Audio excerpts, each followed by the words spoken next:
The other companion that I would like to share the biography with you is Al-Miqdad ibn Amr. Al-Miqdad was born 37 years before the Ba'tha of the Prophet, before Islam. So when the Prophet received revelation, he was 37. How old was the Prophet when he received revelation? 40. So he's 3 years younger than the Prophet sallallahu alaihi wasallam. Miqdad, he comes from the famous tribe of Quda'a. The name of his father is Amr. They lived on the coast of the Red Sea. Now his father was well known for his courage, and he had a temper. One day his father gets into a fight with a tribal leader or a tribal figure, and he kills him. So to save his life, his father Amr leaves his tribe. He goes south to Yemen. He goes south to Yemen, to the Hadramaut area, which is east of the city of Aden in Yemen. He marries a woman from the tribe of Kinda, the famous Yemeni tribe of Kinda. So when his father Amr marries that woman, Miqdad is born there. So he was born in Yemen. Now Miqdad, it seems that initially he was a little bit hot-headed like his dad. One day he also gets into a skirmish with a tribal person, and they get into a fight, and that guy gets injured. So he fears that they're going to retaliate and seek revenge. So he leaves. He knew he wasn't also comfortable in Yemen because it wasn't like his original tribe. He leaves. Where does he go to? Mecca. He goes to Mecca, but at the time there was a policy in Mecca that if you're not a person of Mecca, you're considered a refugee. So you have to enter the protection of someone.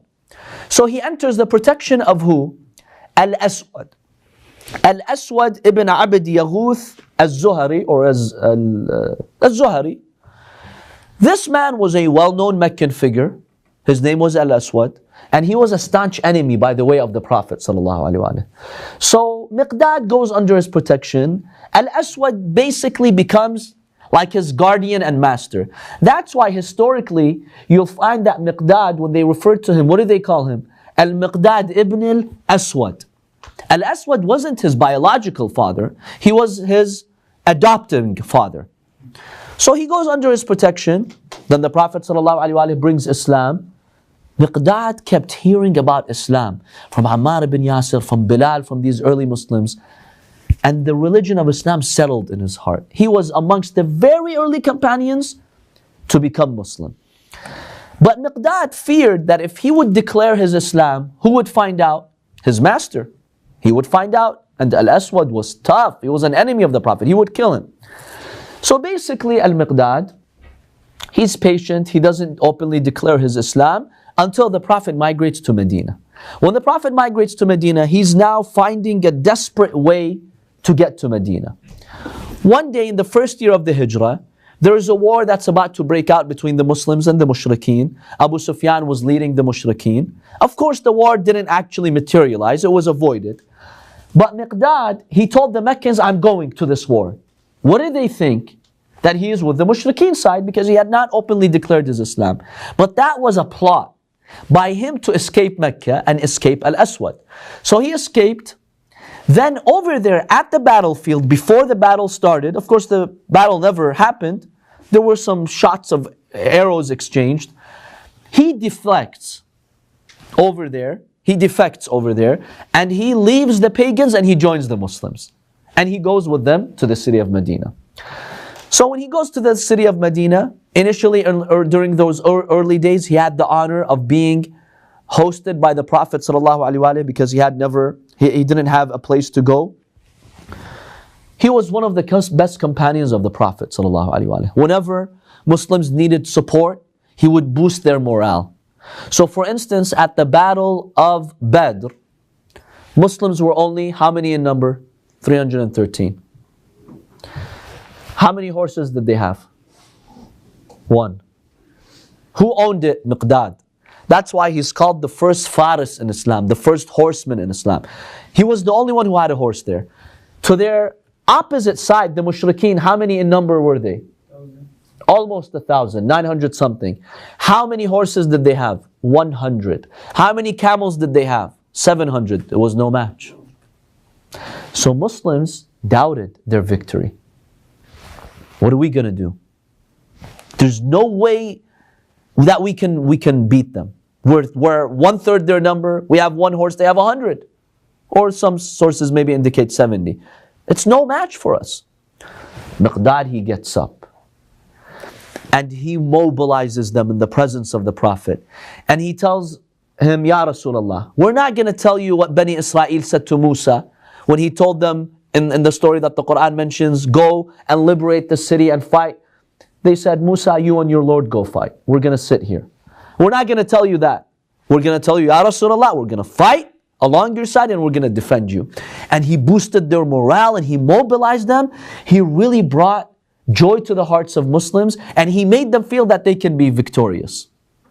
Ibn Mas'ud, a companion of the Prophet, he says, there is one stance that Miqdad had. If I were given the universe or the world, anything that the sun shines upon, I would not be satisfied and happy as much as I would have been if I had the honor of being in that stance and position. And it's when Al-Miqdad said what he said at Badr, and the Prophet's face illuminated and radiated with joy when Miqdad said that. And the Prophet did a special dua for Miqdad, and he mentions that dua. He's like, I wish I had that. It's better for me than the entire world. So he was really close to the Prophet ﷺ. The Prophet would teach Miqdad how to even forgive your enemies. Once he tells the Prophet, Ya Rasulullah, if one of the mushrikeen attacks me and he cuts my right arm, and then he says, I'm sorry, ashhadu an la ilaha illallah, I'm a Muslim, can I seek revenge from him? The Prophet said, no. Tells him, but I'm telling you, he cut my hand.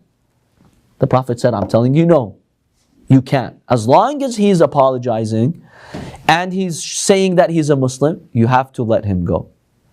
This is how the Prophet trained his companions. You have to be very generous and you have to be very forgiving, even with your enemies. He had the honor also of being called Haris Rasulullah, the protector of the Prophet, because he was always on the lookout, protecting the Holy Prophet sallallahu alaihi wasallam.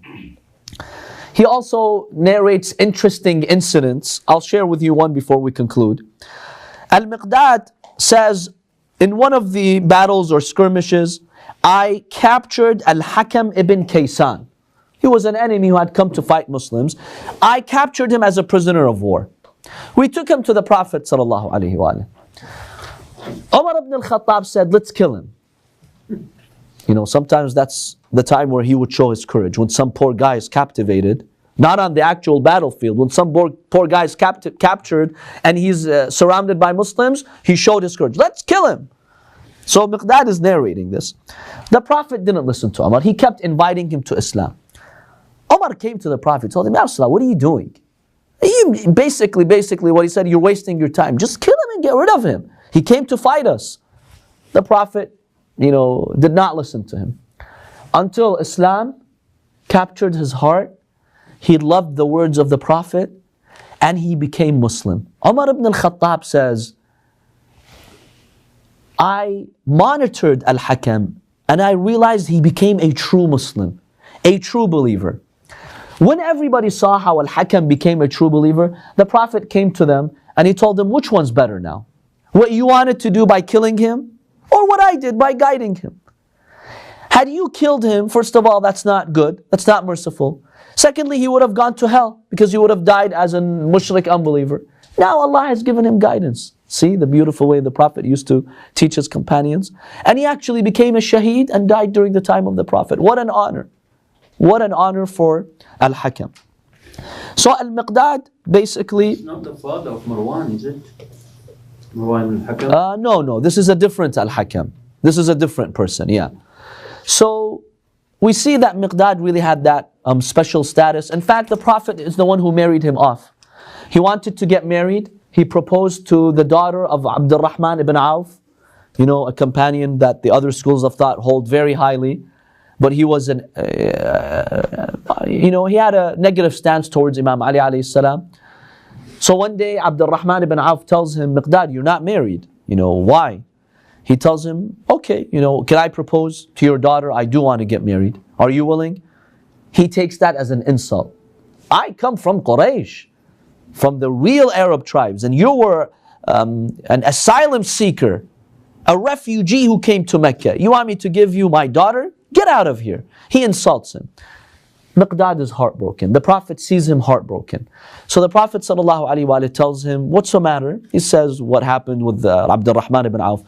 The Prophet says, I'll take care of it. I'll marry you off. I'll arrange for you to get married. He thought maybe the Prophet's going to approach maybe a high-ranking companion. The Prophet said, I'll have you marry my own cousin, Dhuba'a, the daughter of Zubayr ibn Abdul Muttalib, the cousin of the Prophet. Imagine. Look how the Prophet leads by example. He talks to her, she accepts, and he marries her. So Al-Miqdad has truly amazing stances in the religion of Islam, and he was one of very few who stood with Amir al-Mu'mineen alayhi salam. So Miqdad was one of those people at Saqifa who was looking at the eyes of Imam Ali, and he was waiting for the signal. If the Imam would give him the signal, he would do anything for the Imam. He never turned against Imam Ali. He never turned against the Ahlul Bayt till the last day of his life, when he died at the days of Uthman. Al-Miqdad was true to the Ahlul Bayt, and he was a powerful warrior supporting Imam Ali ibn Abi Talib.